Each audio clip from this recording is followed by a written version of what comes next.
Ladies and gentlemen, please stand for the playing of the national anthem.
Thank you so very much. Please be seated. Mr. Gilmar Pisas, Prime Minister of Curaçao. Mr. Anthony Hilton, Member of Parliament, representative of the Leader of Opposition. Senator the Honorable Aubin Hill, Minister of Industry, Investment and Commerce. Dr. Mohamed Al-Zaruni, Chairman of the World Free Zones Organization, World FZO. Mr. Javier Silvania, Minister of Finance of Curaçao. Members of the Diplomatic Corps, Permanent Secretaries. James Zhang, Director of Investment and Enterprise at UNCTAD.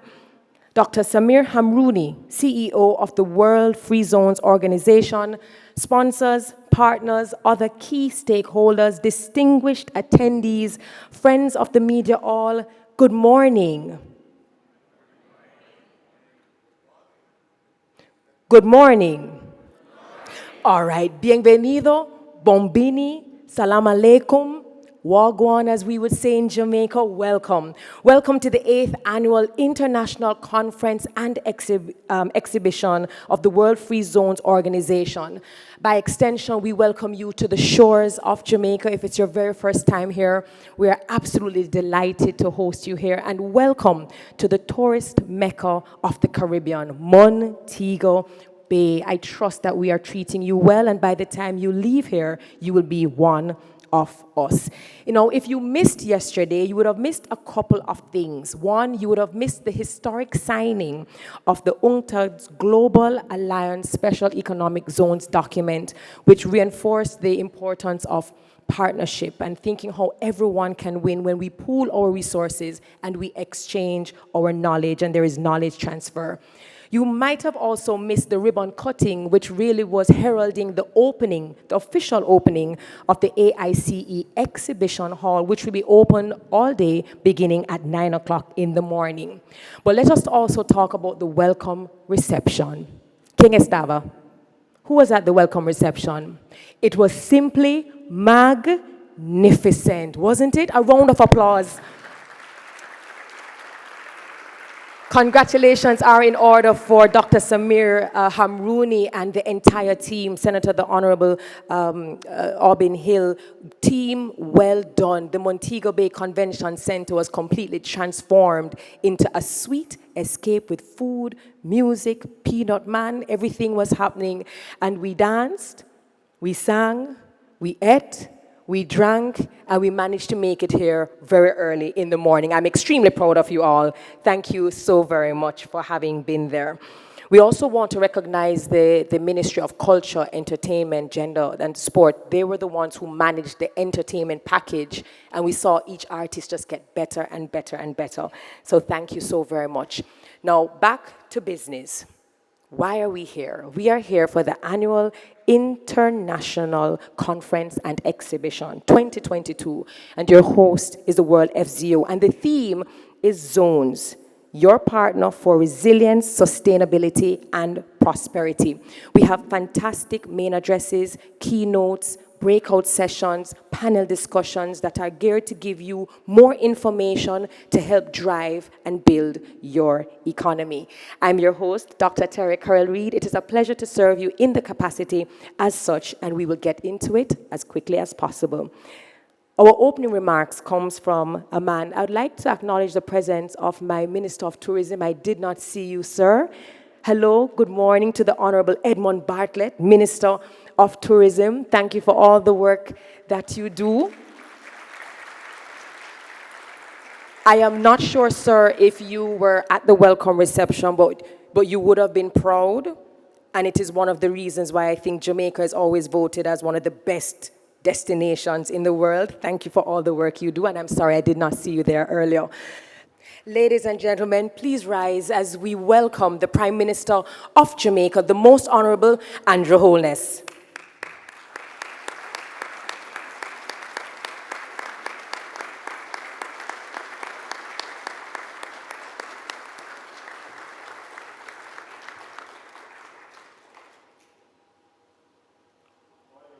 Good morning. Good to see you, sir. Have a seat.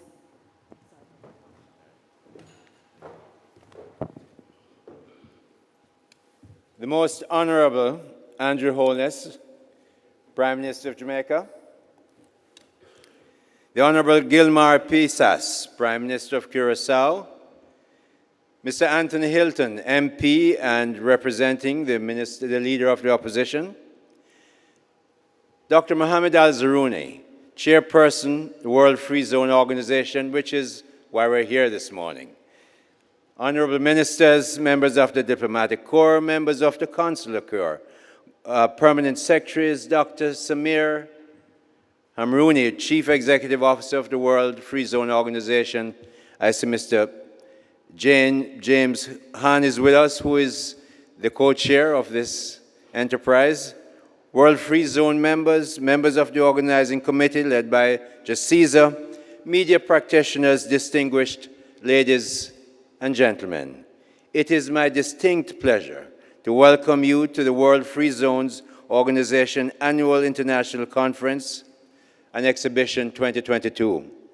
We have anticipated this day since 2019 when Jamaica, through the joint efforts of the Jamaica Special Economic Zone Authority, JAMPRO, and the Jamaica Tourist Board, Mr. Ed Bartlett is right here, who runs that ship tight and well, was selected as the ideal location to host the 2020 staging of this premier business event.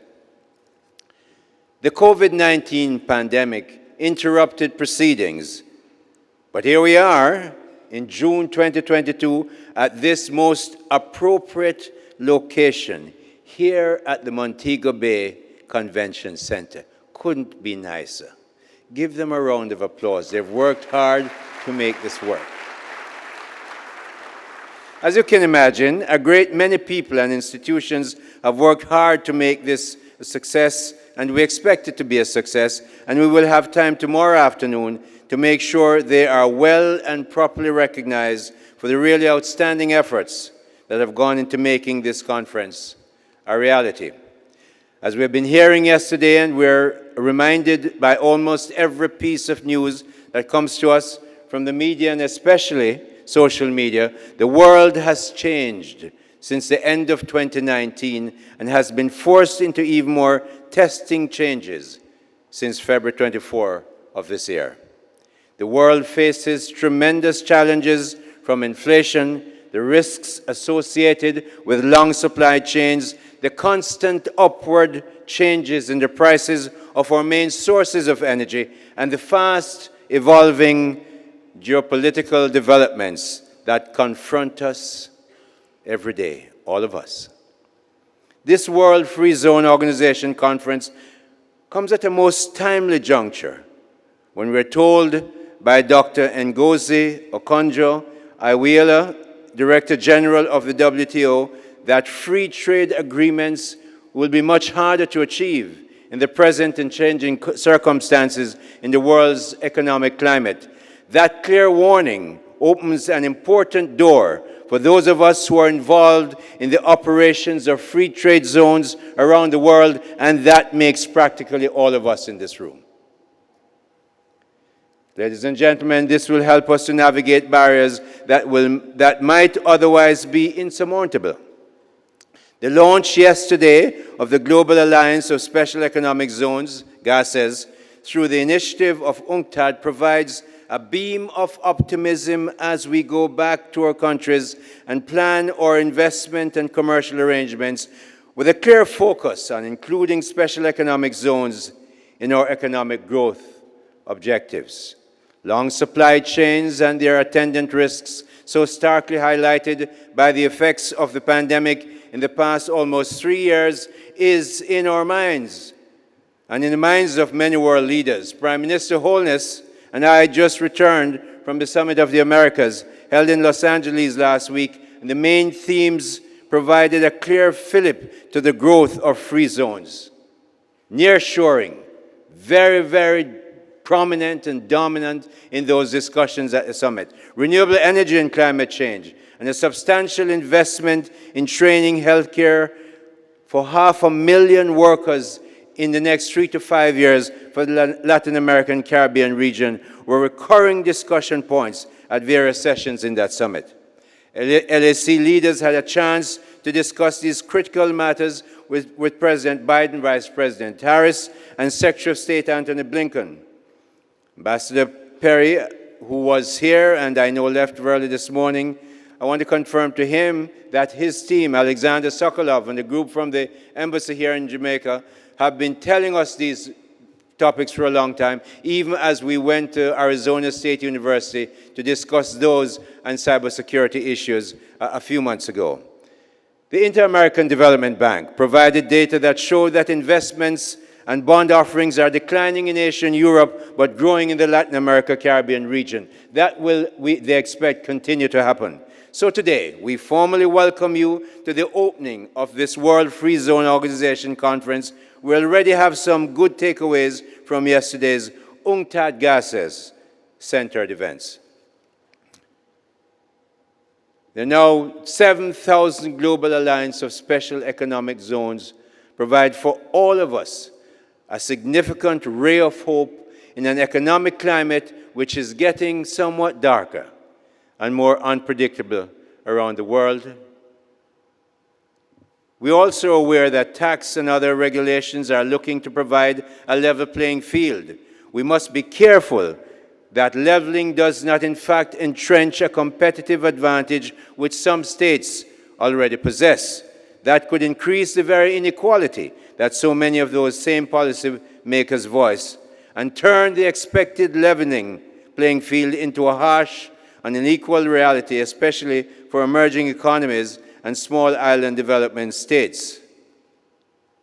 But as the world moves into a more uncertain phase driven by inflation, shortage of labor in some places, the continuing effects of the pandemic, among other issues, there are some clear rays of hope. This conference provides some of those rays of hope. We see how Sheikh Mohammed bin Rashid Al Maktoum, the ruler of Dubai, along with senior government officials like Dr. Al Zarumi, who's here today, we're very happy to have you, sir, all the way from Dubai, use free zones to change the economy of Dubai. I was there, I lived in that region for 21 years as a banker. Dr. Al Zaruni, you were there at the beginning as I watched Jebel Ali raised from the sands. There was nothing there. I watched the palms development, which was made in the sea, became so prominent that you could see it from space. There is hope. We have studied Singapore, Estonia, and what President Paul Kagame of Rwanda has done in that country. These are rays of hope. Jamaica has to enter, or had to enter, a very difficult IMF program in 2013. We weathered the storm and moved our debt to GDP from a whopping 147% to where it is now about 84% and moving in the direction of 60% in a few years. Like those other countries I just named, there's a time in the life of a country when it's on the tipping point of success. This Andrew Holness-led administration is committed to good governance, strong support for the private sector, and charting clear paths for economic growth and prosperity for our people. Last year, in the pandemic, 2021, Jamaica grew by 6.4%. We went through the pandemic without borrowing money to bail us out, as we have done in almost every other crisis in the past. Our banking system remains strong. We allow people to take money in and out that is clean, no restrictions. And in fact, 4 of those banks are here supporting this conference today. NCB, Sagicor, CIBC, and Barita Cornerstone, they're all here. We are maintaining a steady, prudent fiscal path with a trajectory for upward economic growth, and we intend to stay on course. The Prime Minister is here, and he's very serious about it. I welcome you to this World Free Zone Conference. It's an excellent time to be in Jamaica. I welcome you to invest in Jamaica. I welcome you to Jamaica. Thank you very much.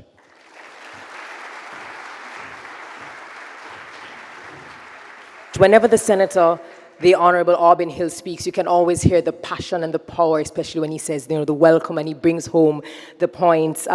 Thank you so very much for reminding us the position that Jamaica plays right now and where the vision is for her in the near future. Thank you for the vision and for all the work that has been done, especially where collaboration is concerned. As I listened to the minister speak, I am reminded, especially after the pandemic, and some countries are still reeling from the effects of it, we're reminded that 1, we have to expect the unexpected. Number 2, we have to be resilient, agile, flexible, adaptable, especially for those of us that are considered the vulnerable states or the small island developing states. We also have to realize that we're in this together. We're all connected. And therefore, if we can pool the resources and if we can do all of that exchange, then it helps everyone to not just survive, but to also thrive. I heard my minister also refer to renewable energy and SDGs being huge, big themes. And therefore, it would be remiss of me to not welcome and acknowledge the presence of the Honorable Pernell Charles Jr., Minister of Housing, Urban Renewal, Environment, and Climate Change. Welcome, sir.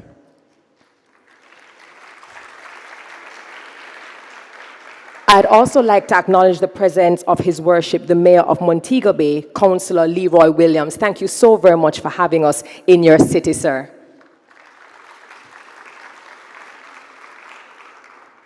Now, the Senator, the Honorable Auburn Hill, mentioned a gentleman, Dr. Mohammed Al-Zarouni, chairperson of the World Free Zones Organization, coming all the way from Dubai, who was instrumental in conceptualizing and executing what is the World Free Zones Organization. And he knows firsthand the importance and the positive effect that these special zones can have on a country and its economic growth. Ladies and gentlemen, put your hands together for Dr. Mohammed Al-Zarouni. The Most Honorable Andrew Holness, Prime Minister, Jamaica, Senator, the Honorable Auburn Hill, Minister of Industry, Investment and Commerce, Jamaica, James Zahan, Director, Division of Investment and Enterprise Development, UNCTAD, Gary Scott, CEO, Jamaica Special Economic Zone Authority, Excellencies, distinguished guests, ladies and gentlemen. I am honored to welcome you to the 8th Annual International Conference and Exhibition, the flagship event of the World FZO. Since our last gathering in 2019 in Barcelona, we have been eagerly waiting to come to this beautiful country. Finally, we are here. I have arrived a couple of days ago, and so far, Jamaica has kept me in awe.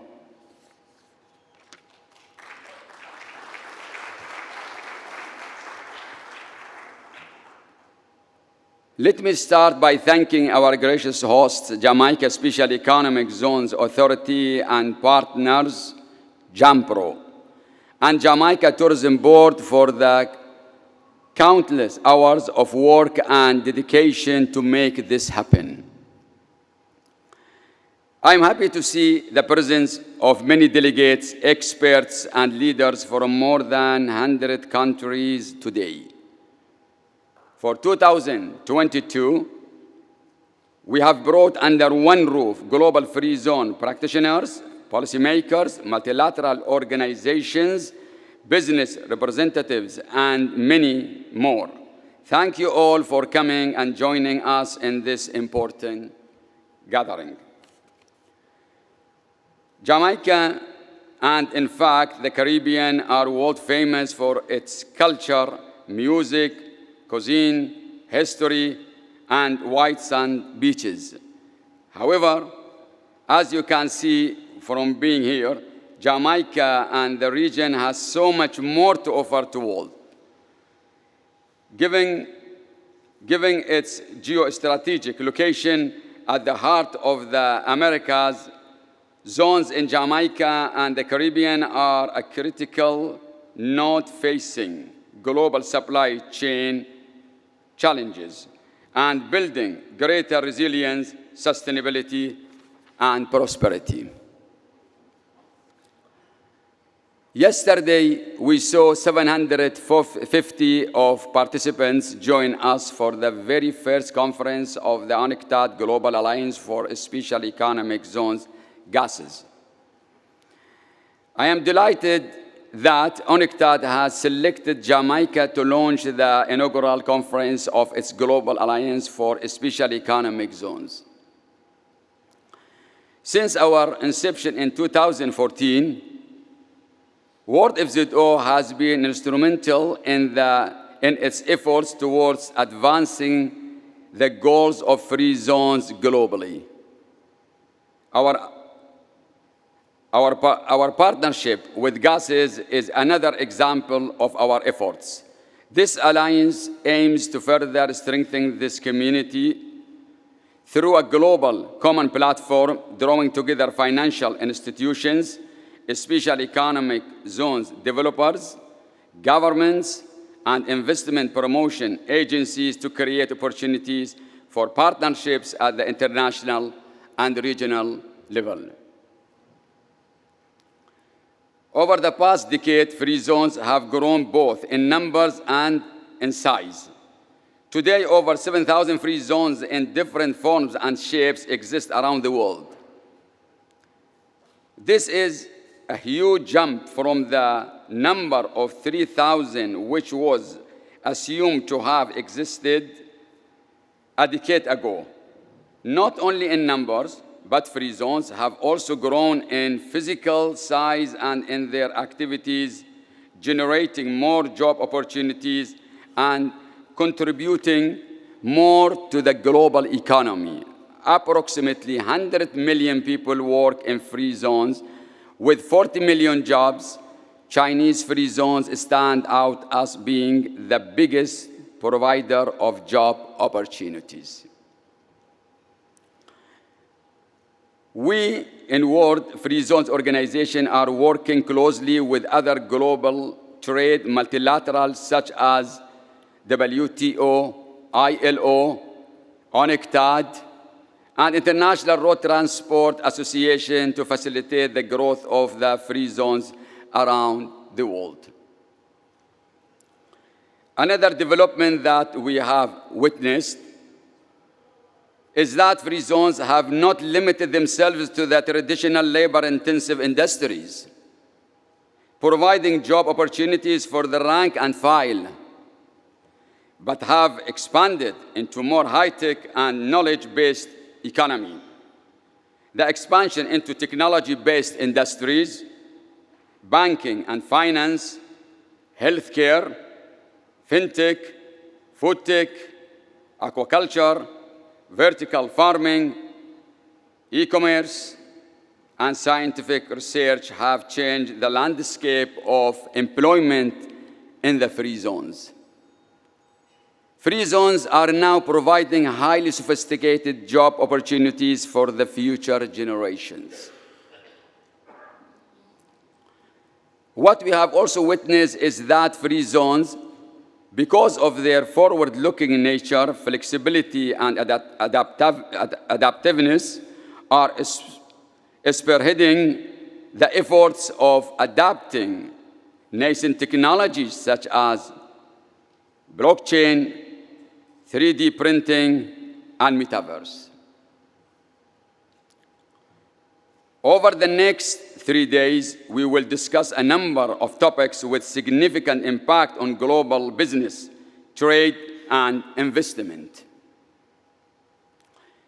We have designed this event to be an interactive platform for us to tackle the future of international free zones and set the direction for our industry under the new reality, ushered in by the pandemic and the geographical challenges unfolding in Eastern Europe, causing disruptions to the supply chain ecosystem and the surge in inflation worldwide.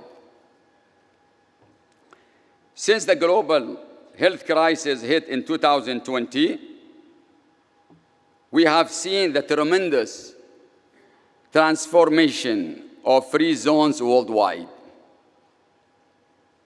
We have realized and understood the critical global need for reliable supply chains that can better witness unforeseen circumstances and facilitate economic growth, that can better witness during our discussions in plenary sessions. Each of us will have an opportunity to engage with experts and our like-minded peers to create a better roadmap that is more responsive to this need. The World FZO today has a number of initiatives in place, such as the Safe Zone and Izdihar, the Free Zone of the Future, to assist its members to navigate through the challenges by building on the experience and capabilities of the free zone community worldwide. Our World FZO team will elaborate on these initiatives with you more in the coming days. I would also like to welcome and thank the directors and experts of several multinational organizations and global institutions who are here to discuss building resilience, promoting sustainability, and achieving prosperity. We can look forward to discussing supply chain resilience, inclusive e-commerce, new generations of sustainable development goals, environment, social governance entities, reforms to the global tax system and ecosystem of trust. Latin America and Caribbean free zones are developing into the epicenter for nearshoring as a result of the recomposition of regional value chain due to various challenges faced by the economy, such as the pandemic, global geographical uncertainty, and ecological and sustainability requirements. Here I would like to wholeheartedly commend the Jamaican Special Economic Zones for conceiving the concept of sustainability that ensures free zones to apply high standards in managing their businesses, covering the main 4 areas: economic, social, environmental, and governance. This concept complements the vision of World FZO to have free zones recognized globally as a tool for development, economic prosperity, and sound economic sustainability. In our efforts to achieve that, it's equally important to eliminate any threats and changes to such a future, and therefore, as an organization, we are committed to the fight against illicit trade in all its forms.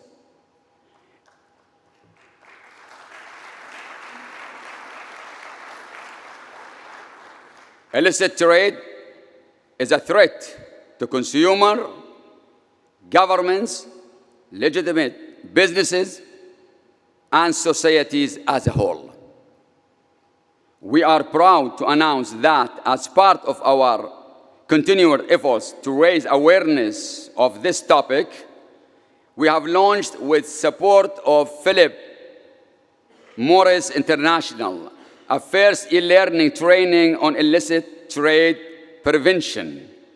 Our conference this year is rich in content, featuring 5 dynamic plenary sessions of leading industry experts and policy analysts, several workshops, presentations, exhibitions, site visits, and tours of special economic zones.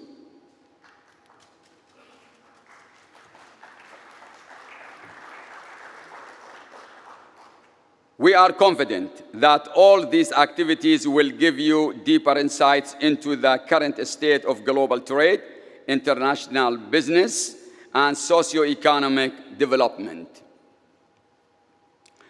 Thank you once again, Your Honorable, Your Excellencies, and dear delegates for joining us today, and a special mention to our partners in Jamaica for hosting us this year. May this be the first of the many activities that will be held in this beautiful island. And thank you.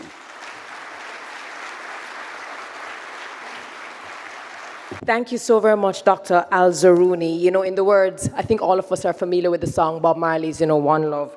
One love, one heart, let's get together and feel all right. But when you actually take those words and you extract them, it's not just about feeling all right in the sense of just music, but just everyone being able to win and to survive and to thrive, and how we can pull together all of the information that we know to help another country, to help another government do better. That, I think, is what Bob Marley meant when he said, one love, one heart, we have the same goal, let's get together and feel all right. And we do that when our citizens and our countries are doing well. Thank you so very much again, Dr. Al-Zaruni. Now, I heard him mention flexibility and adaptability. My humblest apologies, Minister Charles.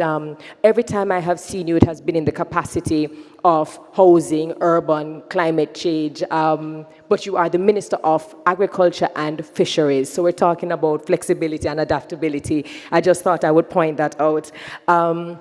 Now, for our keynote address, I always enjoy listening to this gentleman speak, simply because I've had the privilege of hosting events that he speaks at. Just about a week ago, he was there at the graduation of some unattached youths who, before they started a training program, they didn't really know where their future was heading. And just about a week or two ago, they graduated as software engineers. And we also saw the launch of a coding institute, which is the first of its kind in the entire Caribbean. And that took place here. Absolutely. And when you ask yourself why, it goes back to one of the themes, the importance of using digital and technology to now drive your economic growth. We can't do that unless we are producing and creating individuals who can. And just about a month or so ago, I saw this gentleman at the opening of the Portmore Informatics Park, which is a special economic zone that employs over 2,000 individuals. So what is this keynote speaker all about? He's about vision, good governance. He's about collaboration between government and private sectors.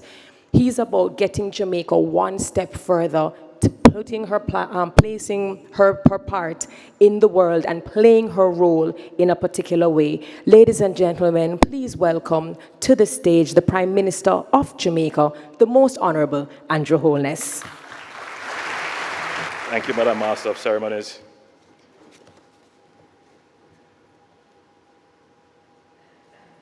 My friend, the Prime Minister of Curaçao, Gilmar Pisas, Senator the Honorable Aubin Hill, Minister of Industry, Investment and Commerce, the Minister of Tourism for the world, Edmund Bartlett. I see here, I was wondering if somehow a change was made to the cabinet and I wasn't aware.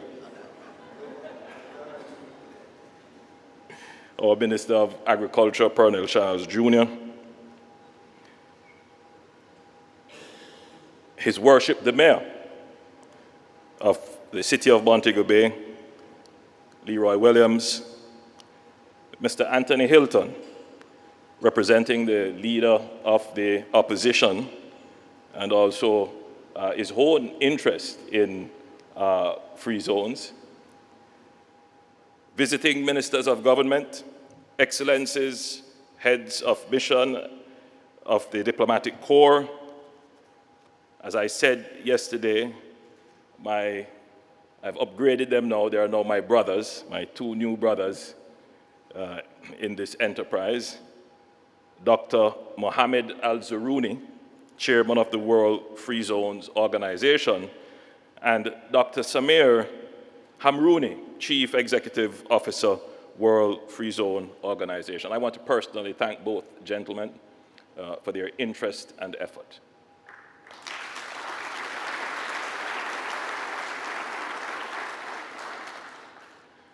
We're happy to see UNCTAD take a specific interest in free zones.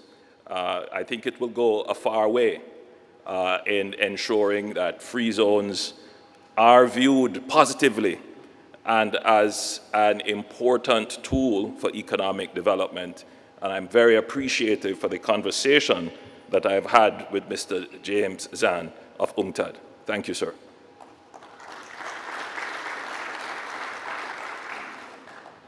Our own Mr. Gary Scott, Chief Executive Officer of the Jamaica Special Economic Zone Authority, and the members of the organizing committee who have played such a great role in putting on this conference and ensuring that it came off seamlessly. Distinguished ladies and gentlemen, members of the media.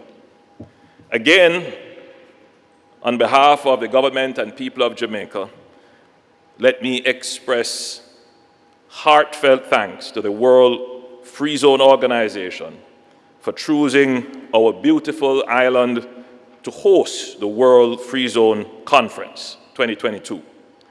A warm Jamaican welcome to all delegations from all over the world. I hope that in addition to networking and engaging in the conference activities, you will also take some time to experience what Jamaica has to offer, our natural beauty, our culture, music, cuisine, as well as the warmth and hospitality of the Jamaican people. Minister Bartlett reminds us that Jamaica is indeed the heartbeat of the world.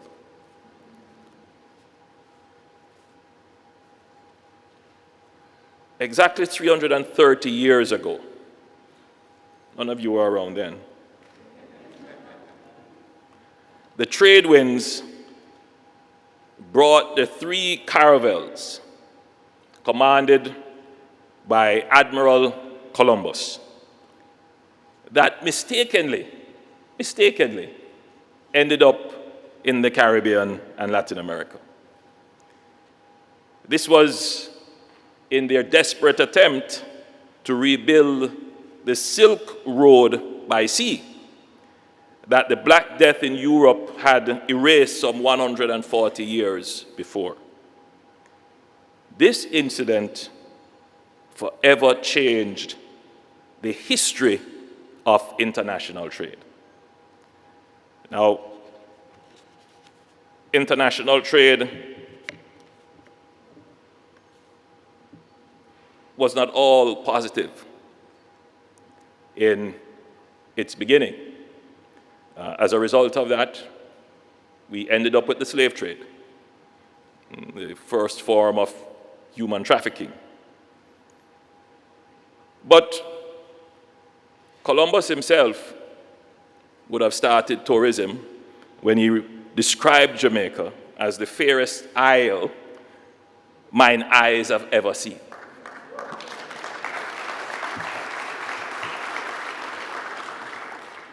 the next 5 centuries saw the evolution of global trade and multiple metamorphoses in commercial exchange. I think one of the things we could point to would be the application of steam and steel to navigation, which lowered the cost of freight 10 times and exponentially increased the transport capacity of vessels. So today we end up with the post-Panamax vessels, carrying acres of containers, literally. Then some order was brought to international trade with the creation of international organizations, such as the General Agreement on Tariffs and Trade, GATT, in 1947, and the World Trade Organization in 1995, that redefined the rules of multilateral trade, and with that, evolved transformative modern concepts such as made in the world and global value chain. Then in recent times came the rise of China as a key player in international trade, surpassing the United States as the world's largest exporter. And then now, the impact of the COVID-19 pandemic, trade wars, and geopolitical wars, which further complicate supply chains for commodities, especially fuel and food. And that is a good place to reflect on where we are now and what are the opportunities that present themselves for the growth of free zones. The dramatic increase in freight cost is fueling hyperinflation and supply shortages globally. This crisis is now partially reversing globalization, requiring major producers to start thinking locally, or at least regionally.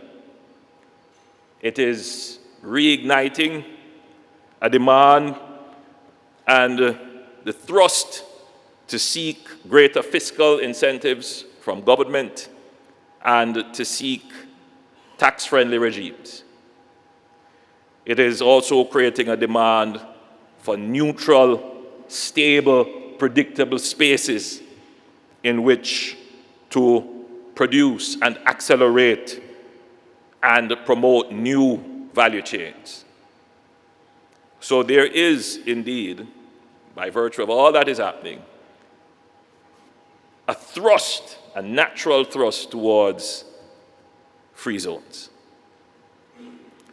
And I would say that free zones are, at this point, critical to the future growth of the world economy.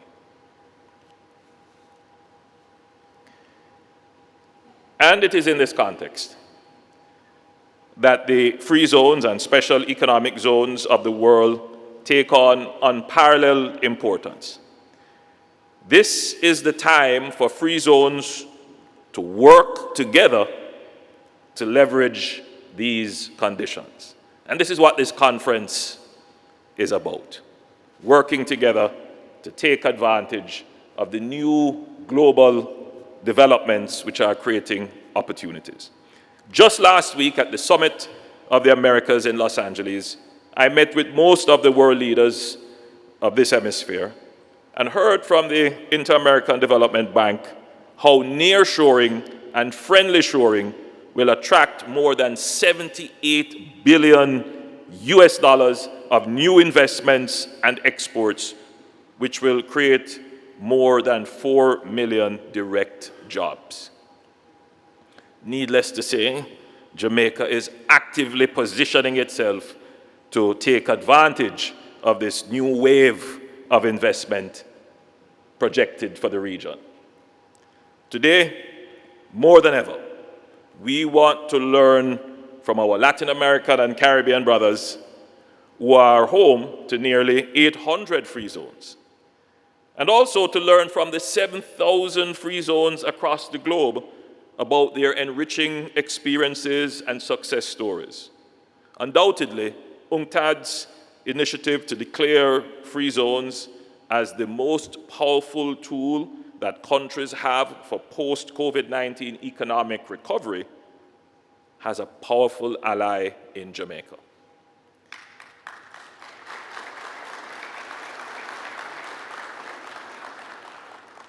As Prime Minister of Jamaica, I'm sure you will expect me, and indeed forgive me, to spend some time in updating you on what Jamaica is doing in terms of promoting its own interests in free zones. So, Jamaica is ideally located at the intersection of the east-west and north-south trade routes. That is a gift of God. Kingston Harbor is the 7th largest natural harbor in the world. Our ambition is to leverage these natural assets and position Jamaica as the 4th global logistics node, comparable to Singapore, Dubai, and Rotterdam.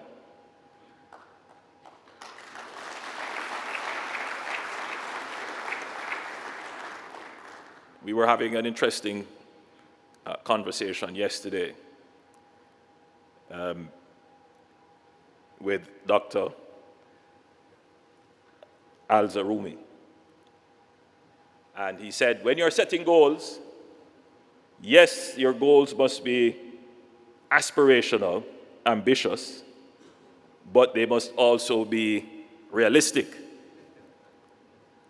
And he gave the example of a man in the sea, in the middle of the sea, and he is 1,000 kilometers away from land, and he sets the goal of swimming 1,000 kilometers to shore. Of course, the conclusion was that was a very ambitious goal, but it was not realistic. But you know, my friend, if he didn't swim, he would have died. It is better to die trying.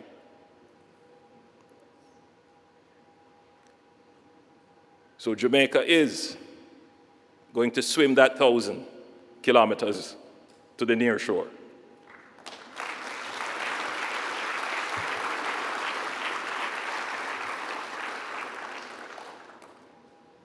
So we're not just setting a lofty goal. We're not just sitting down and saying, we're English speaking, we're at the crossroads and center of the Caribbean, we have this natural position, and by some dint of luck, it will materialize. No, we have made significant investments in improving our transportation and telecommunications infrastructure. We have made significant investments and continue to make transformational changes in our human capital development, equipping our workforce for industry needs. And now, we are strategically positioning Jamaica as a globally competitive and efficient investment destination. While our natural advantages are significant, as I said, we're not just relying on these alone. And we have made investments, for example, in our seaports and in our airports and in our road networks. In 2016, we entered a 30-year concession agreement with the subsidiary of CMA CGM, the 3rd largest global shipping line in the world, to operate the Kingston Container Terminal. They have made over US $300 million in investments in upgrading the port, which now has a capacity of 3.2 million TEUs and handles the largest post-Panamax vessels. Our 2 main airports in Kingston and Montego Bay are presently under expansion and redevelopment, and they offer a consistent, direct connection to the world, to some of the major cities in the world. In addition to infrastructure, we are also investing in systems. I'm proud to say that Jamaica is the first and only country in the Latin American and Caribbean region with a fully functional national port community system.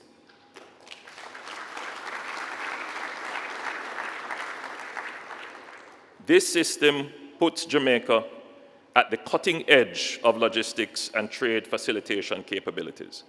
The Port Community System was the recipient of the 2021 Maritime Award of the Americas in the category of digitalization, automation, and the technological transformation. I want to commend the Port Authority of Jamaica, who led the development of the PCS. Through the Port Authority as well, we are undertaking significant investment in developing new special economic zones. The Kingston Logistics Park is being developed on 40 acres of land immediately adjacent to the container terminal.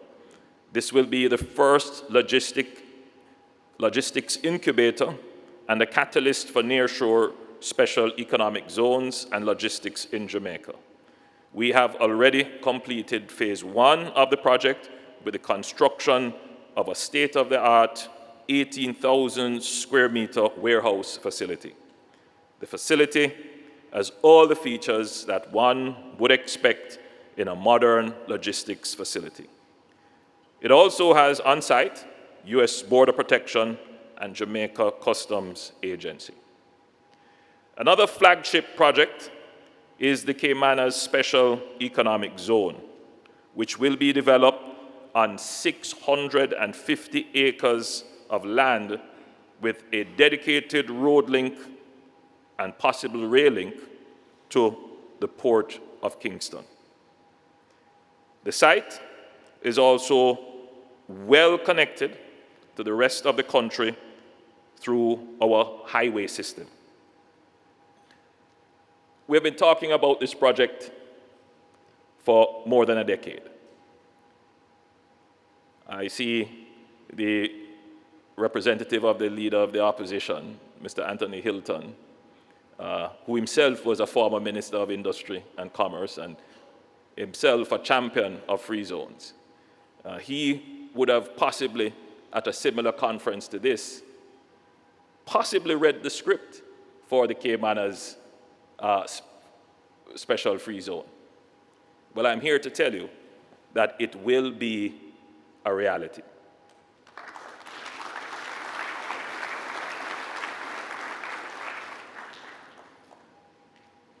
Several years ago, the World Bank sponsored a study, a feasibility study on this project, and concluded that it would be suited for warehousing and logistics, for ICT and BPOs, for robotics and artificial intelligence, for furniture, paper products, plastics, repair services, and pharmaceuticals, among other such activities.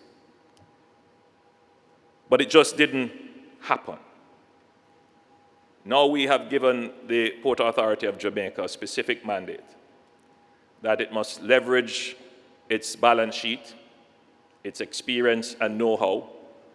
It must partner with the private sector. It must de-risk this project and get it done.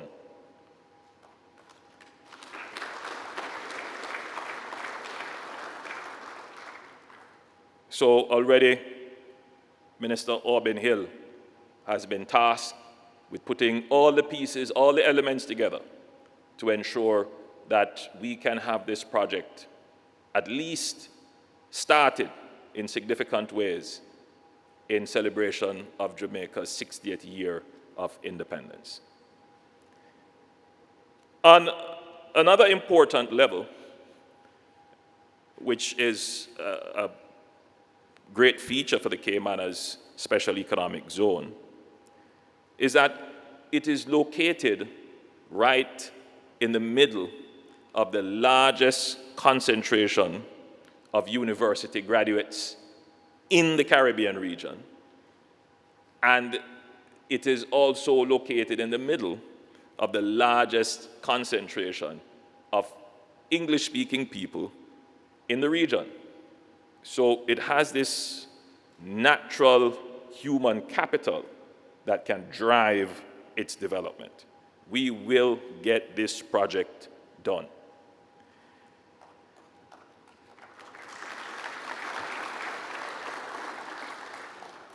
But on the broader national level, Jamaica has established a strong record of macroeconomic stability and prudent fiscal management, and have managed to maintain this even during the pandemic. Now, when the economic history of Jamaica is written, there will be a very long chapter on Jamaica being a highly indebted country. Minister Hill mentioned that at one point we were at 147% debt to GDP. Depending on which metric you used, it could have gone up to as high as 151% debt to GDP. But there will be a very short chapter, but probably the most interesting read about how the country came together to pull itself from the brink of financial collapse, to embrace and internalize in its political economy good fiscal management. To know we can say that we have reduced our debt. We are now at about 96% debt to GDP ratio. We are heading to 84% by the end of this fiscal year, and we are remaining fixed on our target to get to 60% debt to GDP ratio.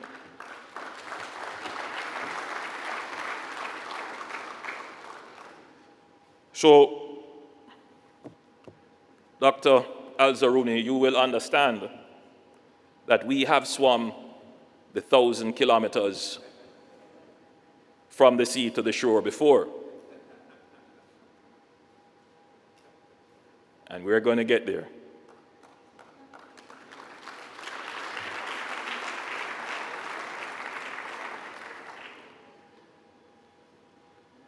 We're seeing a strong rebound in our economy after the pandemic, with an estimated 6% growth recorded in the quarter ending March 2022.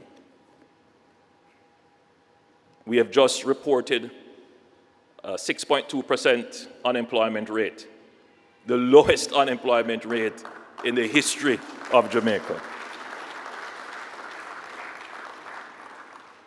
We are one of a few countries in the region with no foreign exchange controls and a freely floating currency.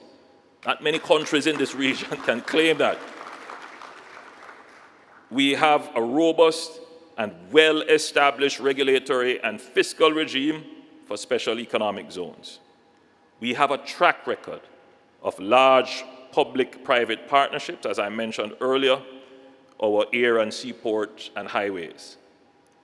We want to ensure that Jamaica is a nation full of opportunities for international investors as well as for local entrepreneurs. Trade and business are part of the Jamaican culture, part of the Jamaican DNA, just as how we run fast and we have amazing coffee. We are open and good for business.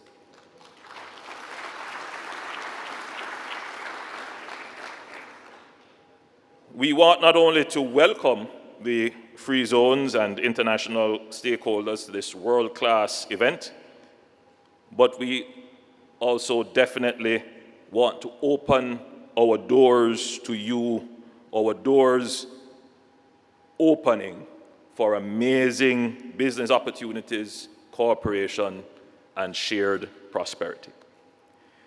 We're living in challenging times, a world that is recovering from one of the worst pandemics in the history of mankind and concurrently facing a war in the heart of the European continent.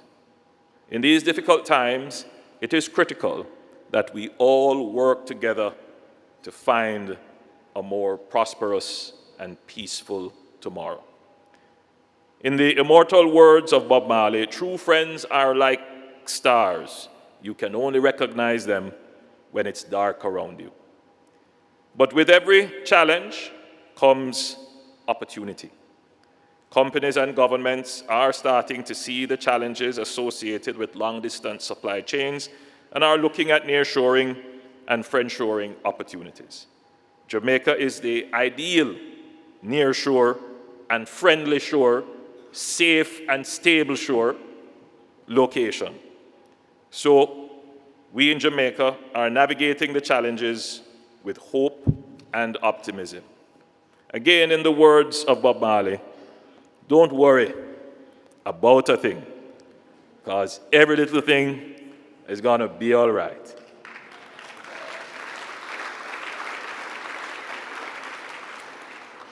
I welcome you all to Jamaica. Please think of us not only as your host, but as your investor-friendly nation, open for business that can facilitate and partner with you, with your companies, your free zones, and your countries. I wish you all a most productive and enjoyable conference. God bless you all.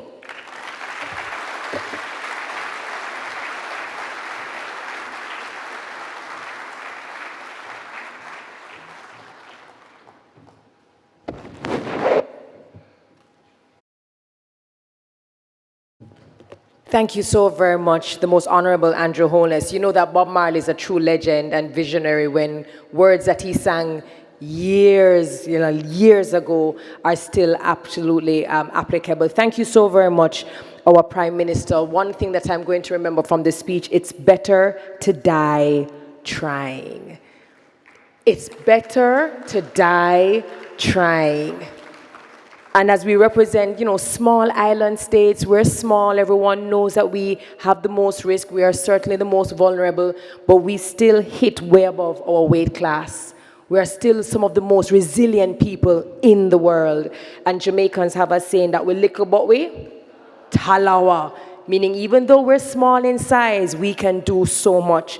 So thank you for reminding us the importance of reimagining, re-energizing, revitalizing, and reigniting. Thank you so very much. Now, I know that the Prime Minister can't stay with us for the entire time. We thank him for officially opening the 8th Annual International Conference and Exhibition, but we do have a gift.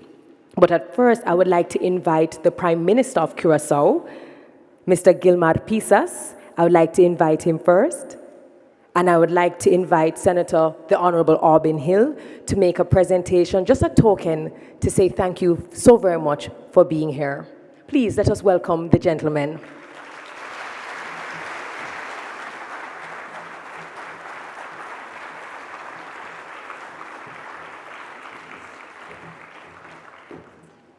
As the Prime Minister said, don't worry about a thing, you just happen to start singing, 'cause every little thing, it's gonna be all right.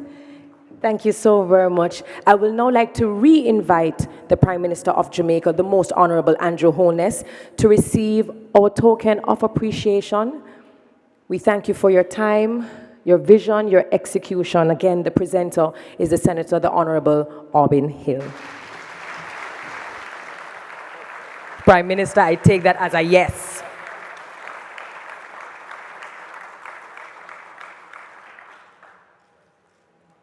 Thank you so very much. Thank you, Minister Hill. It's interesting, the Prime Minister had mentioned that, word has it. Thank you very much, Prime Minister, and all the best. Travel safely. Thank you. Ladies and gentlemen, let us bid our Prime Minister a farewell. I don't know how he does it. He's in LA, he's all over the place, he's in Kingston, Montego Bay, and he's always so open. Oh, someone's getting a selfie with the Prime Minister, look at that. Thank you for your kind attention and cooperation. Please be seated. The Prime Minister said earlier, history has it that Columbus said that Jamaica was the most beautiful isle that his eyes had seen.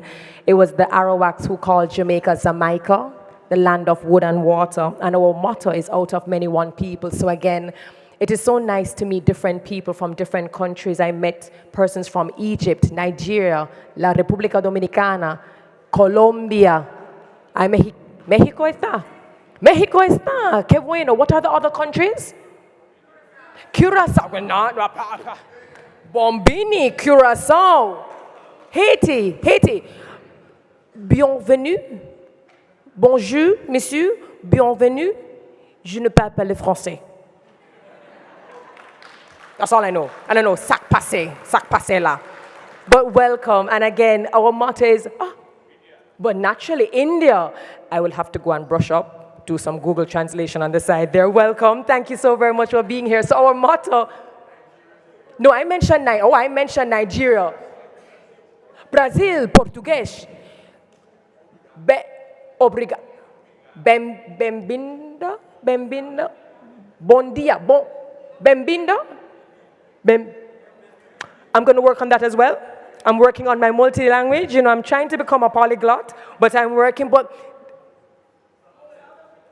South Africa, welcome. I studied with a lot of South Africans. So this is the melting pot. En France. Bienvenue, monsieur. Anybody else? Well, we're throwing out countries. Swaziland. I studied with someone from Swaziland. And Gabon. You guys speak French. Bienvenue. Je parle de français un peu. So,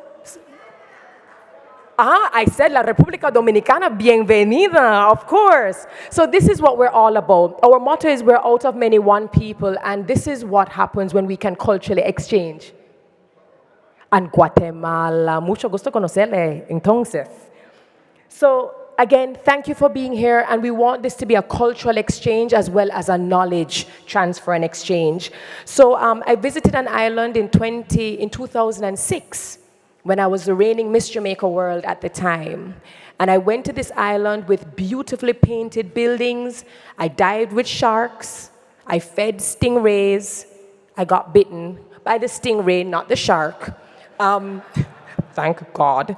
And I learned that the average person spoke 4 languages, and Papamiento was one of them. I'm talking about the beautiful island of Curacao. I now welcome the Prime Minister of Curacao, Gilmar Pisas. Bombini, sir. The most honorable and to holiness Prime Minister of Jamaica, the honorable members of the Parliament of Curacao and Jamaica, Senator, the Honorable Owen Hale, Minister of Industry, Investment and Commerce, Dr. Mohamed Al-Zahouni, Chairman, World Free Zones Organization, Mr. James San, Director for Investment and Development, other ministers of the Cabinet, members of the Diplomatic Corps, permanent secretaries, member of the organizing committee, distinguished ladies and gentlemen, good morning. Buenos dias. Especially for the people of Curacao, just want them to stand up a while, stand up, so that the world can see what's the importance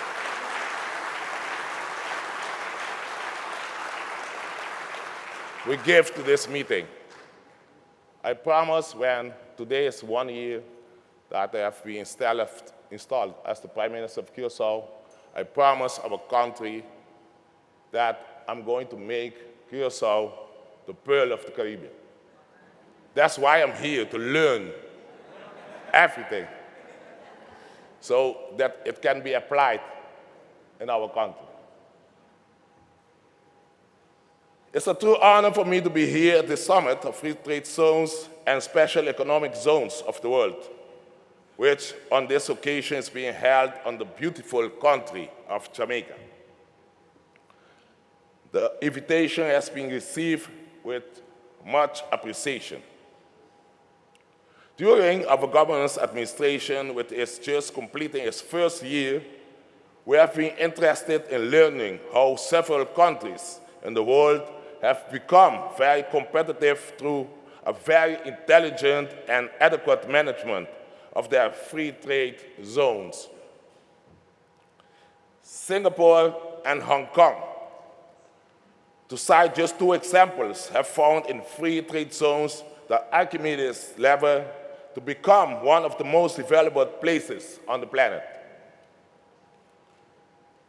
In the Latin American Caribbean, we find close examples of some countries in which the free zone mechanism has played a key role in economic development. In the greater Caribbean region, there are examples of islands in which free trade zones have played a key role in economic development. This is, for instance, the case with the Dominican Republic, where its free zones will end this year providing 200,000 direct jobs, and its activity has a participation of 60% of total exports for a value exceeding $7 billion US. Let's give them a round of applause, please. Dominican people, congratulations. This activity is diversified by sectors such as medical devices, electronics, tobacco, and call centers and shared services. Other islands in America that also have a free trade zone regime are Puerto Rico and the nearby country of Haiti, which shares binational free trade zone with the Dominican Republic. Curaçao is a beautiful country strategically embedded in the best part of the Southern Caribbean, totaling 444 square kilometers, which is the half size of Singapore and a third of the area of Hong Kong, located just 50 kilometers off the Southern American mainland. The free zone in Curaçao was established in 1975, and it was one of the first 79 free zones in the world. Today, we are very proud to be still part of the more than 7,000 free zones around the world, and with 800 more in construction. The ambition and commitment of the government of Curaçao is to develop our free zones into a vibrant generator of economic activities and employment, so that in the future we can continue having our free zones as a key economic pillar and catalyst for the resilient economic growth. We have become a judicious student in understanding the experiences of free trade zones around the world. We recently went to Dubai, where we were able to observe how more than 30 free trade zones generate about 40% of total exports and have helped significantly to change its economic development trajectory. Through a judicious exercise of prospection, we have reached the conclusion that the free zone mechanism will serve Curaçao in 5 ways. Firstly, to improve the profitability of its refinery, with a capacity of refining about 350,000 barrels per day, whose new operating license is going to be awarded in the coming weeks. Secondly, to promote the repair services of Panamax ships, as well as yachts, catamarans, and sailboats, being Curaçao a hurricane-free area. Thirdly, to promote cross-border e-commerce by converting containers arriving through its ports into packages and then departing by air to markets such as the United States and the Netherlands. Considering the advantage of the country's excellent international connection and the Caribbean, where if we collaborate as a region and improve the air and maritime connectivity, we can become an e-commerce region. Fourthly, to attract investment through the supply of shared services centers and call centers. This is due to the fact that a great part of our young population is a multilingual, communicating fluently in English, Dutch, and Spanish, in addition to our native language, Papiamento. And finally, Curaçao has a clean and renewable energy matrix of about 35%, can be the headquarters of important data centers and other sophisticated devices or services such as wellness and medical tourism, technology, and even the filming of movies as they exist in other latitudes. It is also important to highlight that Curaçao enjoys two additional advantages in regard to international competition. Firstly, the ability to export to the European Union and especially to the Netherlands duty-free final products made from Latin American and Caribbean raw materials. And secondly, it also enjoys preferential treatment with the United States within the Caribbean Basin Initiative framework. The government of Curaçao approved the national export strategy recently, with the focus on strengthening our economy and supporting the export of goods and services to stimulate more foreign exchange earnings. By applying technology and innovation in existing traditional sectors, and by stimulating new sectors, Curaçao will become another strong player in the Caribbean that will support the developments in making the Caribbean a strong region for its investment and trade. The new Curaçao free trade zones will have modern legislations, will be compatible with the World Trade Organization standards and rules, as well as a new organization for economic cooperation and development, global minimum tax and substantial activity requirement. In addition, they will count with all the safe and transparent free trade zone certifications that the modern world demands. We are very excited in Curaçao with the initiative of the United Nations Conference on Trade and Development of declaring free trade zones as the best instrument for the recovering after the COVID-19 pandemic. Allow me to sincerely express my gratitude to the World Free Zone Organization for the support in coordinating the trip to the Latin American Free Zone Association. We are very grateful for your generosity of sharing all the knowledge about the key to success of the 250 free zones in the Caribbean, as well as your active participation in the seminar held in Curaçao last month. Ladies and gentlemen, we are absolutely sure that the new free trade zones of Curaçao will change the history and the quality of life of our country by generating new jobs, new opportunities, and new exports that will take advantage of the full potential, the amazing location, and the excellent infrastructure that we have. I shall conclude looking forward to welcome all of you to our beautiful shores. Thank you very much. Thank you so very much, Prime Minister Pisas. There's another word that I had learned in Curaçao, dushi. Dushi, which means sweet.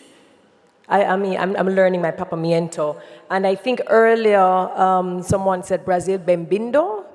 And I think in bem-vindo, that is the correct, and sfagate. I think that should be welcome in Hindi, but I might be a little bit off. But thank you so very much. The Prime Minister reinforced the importance of job creation, training, and upskilling your citizens, improving capacity and infrastructure, increasing exports as opposed to imports, and attracting foreign investments and increasing trade and cross-border trade, to be exact. Something that you said was that when you want a position, you look, you learn, assimilate, and then apply. I wish Curaçao all the best in the building out of the infrastructure and the dream and the vision that you have. Thank you. Now, we heard this gentleman speak yesterday, and he's here just to deliver an address. James Zhang, Director of Investment and Enterprise, representing UNCTAD. Ladies and gentlemen, please make him welcome. Thank you very much. Honorable Minister of Tourism, Mr. Edward Bartley, Dr. Mohammed Azharuni, Chairman of World Free Trade Organization, distinguished speakers and participants, ladies and gentlemen, good morning. Now, allow me just try to stay away from this, try to speak as I did here. Now, let me try to remind you what I said yesterday. I had two takeaway messages yesterday regarding the global investment trends and the prospects, and regarding the international investment policy change. So the first message is that global investment recovered strongly last year, but the degree of recovery varies significantly. The prospects for global FDI in 2021 turns gloomy, but opportunities for investing in sustainable development increased significantly. The second message is that the global tax reforms is coming and is real. It will have serious impact on investment policies and global investment flows. Countries need to act now. Now today, I'm going to talk about a longer-term trends, the transformation of global value chains leading up to 2030, the mega drivers, the trajectories, the possible directions, and the policy implications. So I will try to use the limited time to give you a snapshot of the whole transformation scenario. Let me start with what happened over the past 30 years. Over the past 3 decades, the global value chain or supply chain or international production system, there are different ways of naming it, is that for the first 2 decades, the 1990s and the first decade, the global value chain experienced rapid growth, followed by a decade of stagnation. And in fact, the stagnation of the growth of global value chain already started before the global pandemic. The graph shows that we have the indicators of global trade growth, the trade related to global value chains. We have the global foreign direct investment growth trends, and that's what we call the index, not actual flows, which is normally very volatile. And also, we look at the global value chain's participation in international trade and investment.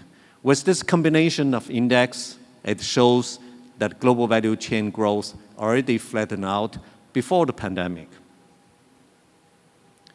Now, what are the drivers of the global value chain transformation in the decades come? I'm talking about starting already before the pandemic and will continue leading up to 2030. So there are 5 mega drivers.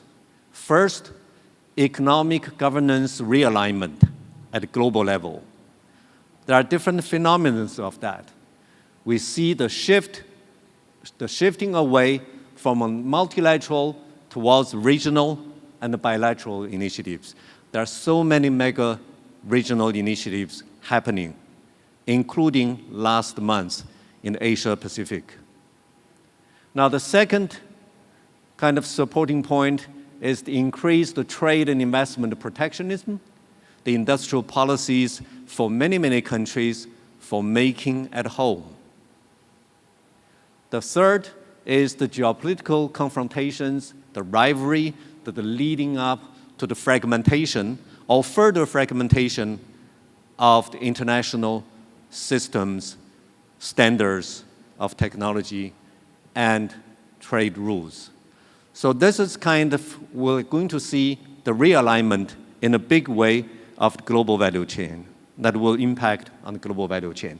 The second major driver is the technology and the new industrial revolution, which is obvious, and we see the kind of three dimensions of such drivers. One is the supply chain digitalization, including platforms, clouds, Internet of the Thing, and blockchains. And the second is the robotic-enabled automation and AI-enhanced system. And the third is the distributed, or we call additive manufacturing, 3D printing, for example, and the mass customization as the kind of productive approach. The third mega driver is the sustainability imperatives or sustainable development imperatives. That relates to the market-driven change towards green and blue economy, sustainability-oriented products and process transformation, and global endeavor to mobilize and channel investment to sustainable development goal sectors. The fourth mega driver is the corporate accountability that relates to the environmental, social, and governance standards and the disclosure requirements, and we see it comes in a big way. Now, starting last year, there was a major consolidation of standards and rules in this regard that international organizations like AICE put their acts together to set new rules now. And it's also a kind of global fight against corruption, illicit payment, tax evasion, and anti-competitive practices. There's also kind of major efforts by business to mainstream sustainability into business models and then reputational risk aversion. So these are the efforts related to corporate accountability and responsibility. The fifth is what is happening. That's resilience-oriented restructuring worldwide, that companies need to cope with increasing volatility, uncertainty, complexity, and ambiguity, which is in short, VUCA. And also the adapting new working approaches to stimulate agility and flexibility. That's what happened during the pandemic, and it will continue in the years to come.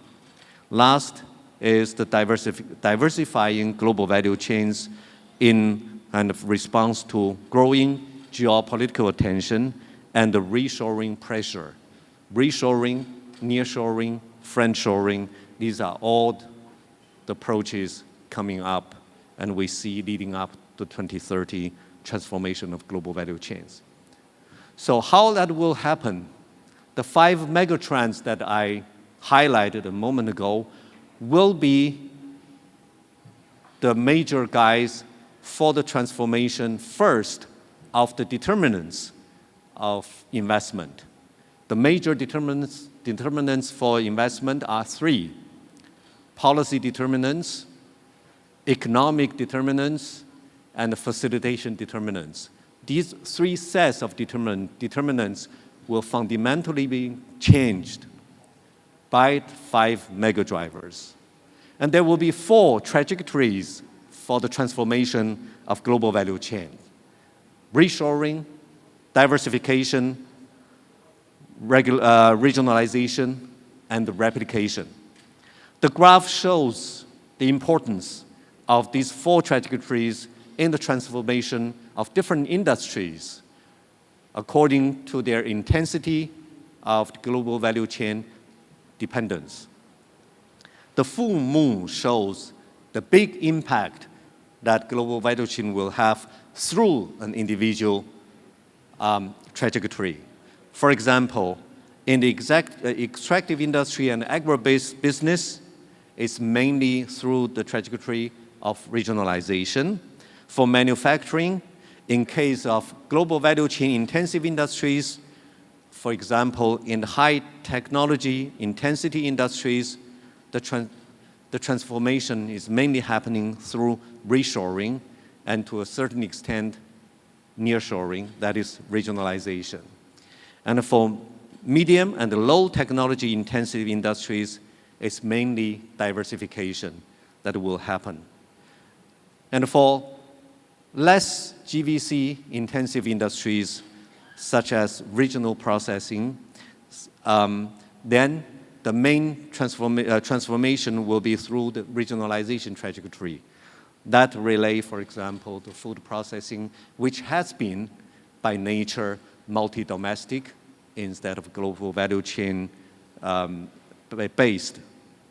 Now, there's also a type of industries we call hubs and spokes. For example, the pharmaceutical industry, that you have concentrated R&D in a few locations, but adapted to different investment locations. So that is a kind of spike and a spokes kind of industry. And for that, replication will be an important trajectory in the future, particularly through the customization and through the 3D printing related technologies. In the services sector, we envisage a kind of trajectory of reshoring for all those wholesale, retail trade, transportation, and logistics. This is because technology advancement and also transportation pressure, environmental pressure related.